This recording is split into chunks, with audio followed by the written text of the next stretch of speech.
15 साल ना इंसाफ मिला ना सन्नाटा टूटा। छुरा के उमेश राजपूत हत्याकांड की फाइल आज भी खुली है। नमस्कार, आप देख रहे हैं नौ चाटुकारिता, जहां खबरों की चिंगारी से उठती है सच्चाई की आग। आज हम बात कर रहे हैं छत्तीसगढ़ की गरियाबंद जिले के छुरा ब्लॉक की उस खबर की जो अब से 15 साल पुरानी है, लेकिन जख्म आज भी ताजा है। हम बात कर रहे हैं दिवंगत पत्रकार उमेश राजपूत की, जिन्हें सरेआम गोली मार दी गई थी, सिर्फ इसलिए क्योंकि उन्होंने सत्ता और सिस्टम के स्याही चेहरों को बेनकाब करने की हिम्मत की थी। 15 साल, 5475 दिन और फिर भी न्याय अधूरा। 23 जनवरी 2011 में एक पत्रकार की हत्या की गई थी। वो पत्रकार जिसने सिस्टम के खिलाफ आवाज उठाई थी, नाम था उमेश राजपूत। उस रात छुरा के लोगों की नींद गोलियों की आवाज से टूटी थी और उसी के साथ टूट गया था एक पत्रकार का सपना, सच्चाई को जिंदा रखने का सपना। पर क्या बदला? कातिल आज भी साई की तरह घूम रहे हैं और परिवार इंसाफ के लिए हर दरवाजे पर दस्तक दे रहा है। सीबीआई ने जांच तो ली, लेकिन क्या मिला? 15 साल बाद भी केस की फाइलों में धूल जमा है। सवाल यह है कि क्या एक पत्रकार की जान की कीमत इतनी कम है? क्या पत्रकारिता करना गुनाह बन गया है? अगर एक पत्रकार को गोली मार दी जाती है और 15 साल बाद भी इंसाफ नहीं मिलता, तो ये लोकतंत्र किसके लिए है? हमने बात की उमेश राजपूत के परिवार से। उनकी आंखों में आंसू कम और सवाल ज्यादा थे। हम चाहते हैं कि जो दोषी है उन्हें सजा मिले। उमेश की आवाज को इस तरह दबा दिया गया और कोई कुछ नहीं कर पाया। ये हमारे लिए सबसे बड़ा दर्द है। नो चाटुकारिता सवाल पूछता है, अगर सच्चाई की आवाज को गोली से दबा दिया जाएगा तो कल किसकी बारी होगी? उमेश राजपूत अब इस दुनिया में नहीं है, लेकिन उनकी कलम की लड़ाई अब हमारी जिम्मेदारी है। सीबीआई, सरकार और अदालत, सभी से यही मांग है, उमेश को इंसाफ दो, पत्रकारिता को न्याय दो।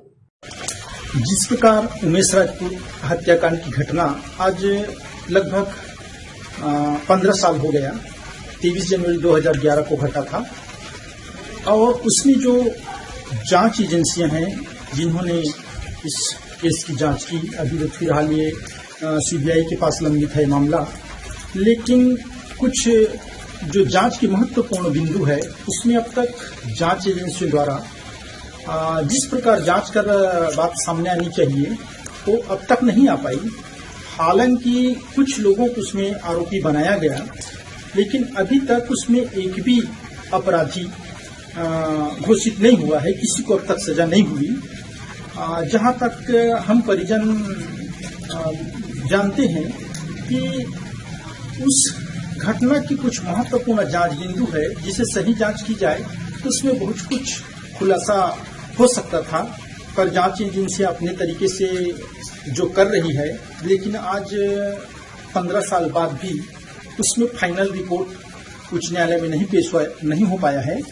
और जब उच्च न्यायालय में इस घटना की रिपोर्ट सीबीआई के द्वारा पेश की जाएगी, तभी हमें पता चल पाएगा कि उसमें आखिर जांच किस प्रकार हुई और किसे आरोपी अपराधी बनाया जा रहा है। लेकिन जिस प्रकार प्रशासन घटना घटने के पहले जो क्रियाशीलता दिखानी चाहिए वो देखने को नहीं मिलती है।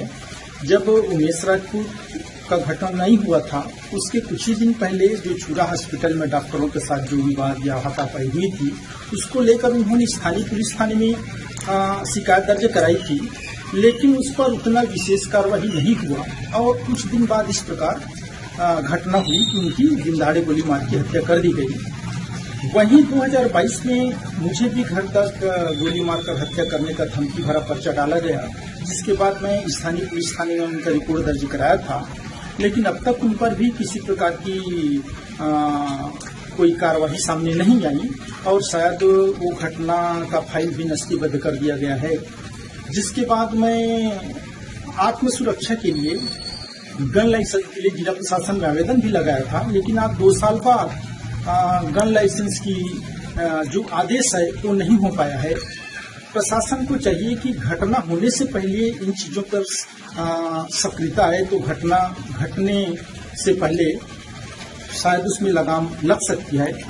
लेकिन अक्सर देखने को मिलता है कि प्रशासन घटना के बाद ही एक्टिव होकर उसमें कार्रवाई करती है। अब 15 साल बाद भी अभी फैसला नहीं आया है, पता नहीं और भी जांच एजेंसियां इसमें कितने दिन लगाएगी और कितने दिन में हमें इस हत्याकांड की जांच की फाइनल रिपोर्ट मिल पाएगा, ये तो आने वाले दिनों में ही पता चल पाएगा।